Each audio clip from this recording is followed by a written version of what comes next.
ሰላም እንዴት ናችሁ? ይህ የኔ ሰገነት ሚዲያ ነው። ሰው ነኝ፣ አዎ ሰው ነኝ፣ ይከፋኛል የሚሰኘው ሰው ስንሆን በተለያየ መንገድ በተለያየ ሁኔታዎች በተለይ አሁን ባለንበት ዘመን እጅግ በጣም ውስጣችንን የሚጎዱ ብዙ ሁኔታዎች አሉና ሰው ነኝ፣ አዎ ስለዚህ ይከፋኛል በሚል ይሆናል ትንሽ የምንወያየው ማለት ነው። በዚህ ቪዲዮ የምንመለከተው መከፋት ስንል ምን ማለታችን ነው? ምክንያቶቹ ምንድን ናቸው? ለመከፋታችን ምክንያት የሚሆኑ ምክንያት ያልናቸው ሁኔታዎች ወይም ኢሹስ ምንድን ናቸው? እንዲሁም ደግሞ የመፍትሄ አቅጣጫዎች ምንድን ናቸው የሚለው በትንሹም ቢሆን እናያለን። ቪዲዮውን ሙሉውን እንድታዩት እየጋበዝኳችሁ እቀጥላለሁ ማለት ነው። ስለዚህ መከፋት ስንል ምን ማለታችን ነው? መከፋት ማለት በልባችን ውስጥ የሐዘን፣ የተንኮል፣ የጭንቀት ወይም የተጎዳ ስሜት ማስተናገድ ሐዘን እንለዋለን። እሱን ካልን የመከፋታችን ምክንያት ምን ይሆን?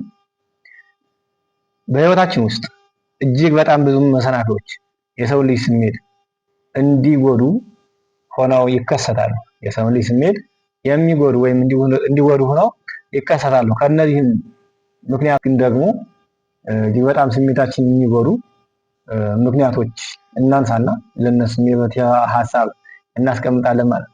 ስለዚህ አንደኛ ዓለም በፈለገችው መንገድ እኛን ማንቀሳቀስ መቻሏ አንደኛው እንድንከፋ ምክንያት ይሆናል። ያ ማለት እኛ የምንፈልገው መንገድ አለ፣ ግን ደግሞ እኛ በፈለግነው መንገድ ሳይሆን ከኛ ቁጥጥር ውጭ በሆነ መልኩ እንቅስቃሴዎች ሲሆኑ ደስ የማይል ስሜት ወይም ደግሞ የመጎዳት ስሜት ይሰማናል። ሁለተኛው ሰላማዊ ያልሆኑ ግንኙነቶች። ሶስተኛ በምናምናቸው ሰዎች መከዳት ወይም ደግሞ ያመናቸውን ሰዎች ማጣት። ሌላኛው እና አራተኛው አልችልም ብሎ ማሰብ፣ የተጎዳ ስሜት። ይሄ አምስተኛው ይሆናል። የተጎዳ ወይ የተዳፈነ ስሜት፣ የተዳፈነ ያልተገለጠ ስሜት ለመከፋታችን ምክንያት ሊሆን ይችላል። ሌላኛው እና በዚህ ቪዲዮ የምናየው መጨረሻው ክፍል ጩኸትን መቀማት የሚሉ ይሆናል። ደን እነዚህ ከሆኑ ምክንያቶቹ እስኪ በዲቴል ማለት ምንድን ነው የሚለው እኛ የህይወታችን እንቅስቃሴ ባልጠበቅነው መንገድ መሄድ አንደኛው ለመከፋታችን ነው ምክንያት ነው ብለናል። ይሄ ምን ይባላል? ፍየል ወዲያ ቅዝምዝም ወዲህ የሚባለው ማለት የማይገናኝ ይሆን ይችላል። ይሄ የህይወታችን መንገድ ወይም ሂደታችን የማይገናኝ ሲሆን እኛ የምንፈልገው ሌላ ነው፣ እየሆነ ያለው ደግሞ ሌላ ሲሆን ለመከፋታችን ምክንያት ይሆናል ማለት ነው። እኛም የምንፈልገው በተማርንበት መስክ የተሻለ ስራ መኖር፣ ትዳር መያዝ፣ ማግባት፣ መውለድ፣ ሳይማሩ ያስተማሩንን ቤተሰቦቻችንን መደገፍ፣ የኔ ወንድም እህት፣ አክስት፣ አጎት የተሻለ ገንዘብ፣ ስልጣን ወይም ደግሞ እውቀት ስላላቸው የሆነ የንግድ አይነት ይከፍቱልኛል፣ ስራ ያመቻቹልኛል ብዬ ሳስብ እነዚህ ሰዎች ግን አያውቁኝም ወይም ደግሞ ጊዜው ሲደርስ ምን ይሆናል? ሰው የለኝም። ይህ ለመከፋታችን ምክንያት ነው። ንግድ ቤት ከፈትኩ አላዋጣኝም፣ ዘጋሁት። ስለዚህ ምን ሆንኩ? ከፋኝ። ሰዎች ተሳለቁብኝ። የባሰ እኔ ገንዘብ ላገኝ እና አገባለሁ፣ ገንዘብ ላገኝ ለያዝ የተወሰነ ጊዜ ገን አገባለሁ ብዬ አሰብኩ። እኔ ደግሞ ትንሽ ልዝናና፣ ትንሽ ልዝናናና አገባለሁ ብዬ አሰብኩ። ሌላው ደግሞ ቤተሰቦችን ትንሽ ላግዝና አገባለሁ፣ ግን ሁሉም አልተሳካም፣ አላገባውም። አሁን ግን ማግባት ከፈለኩ ቆየሁ፣ ግን የኔ አዳም የኔ ሔዋን ጋር መገናኘት አልቻልኩም። አሁንም እየከፋኝ ነው።